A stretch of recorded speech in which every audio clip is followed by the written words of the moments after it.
بسم اللہ الرحمن الرحیم۔ روزی میں برکت کی سیڑھی، جس طرح کسی بلندی پر جانے کے لیے سیڑھی کی ضرورت ہوتی ہے، ایسے ہی اس ویڈیو میں بتائی گئی باتوں پر عمل کرنے سے آپ برکت کی سیڑھی پر قدم رکھ لیں گے۔ ویڈیو شروع کرنے سے پہلے آپ سے گزارش ہے اس چینل کو ضرور سبسکرائب کر دیجئے گا۔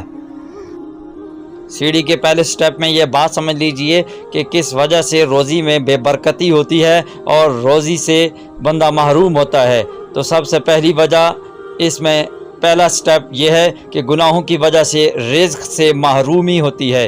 گناہوں کو چھوڑ دو تو آپ نے روزی میں برکت کی سیڑھی پر قدم رکھ لیا ہے۔ حضرت ثوبان رضی اللہ تعالی عنہ سے روایت ہے کہ نبی اکرم صلی اللہ علیہ وآلہ وسلم نے ارشاد فرمایا، سوائے دعا کے تقدیر کو کوئی چیز ٹالنے والی نہیں ہے۔ نمبر 2، سوائے نیکی کے عمر کو کوئی چیز بڑھا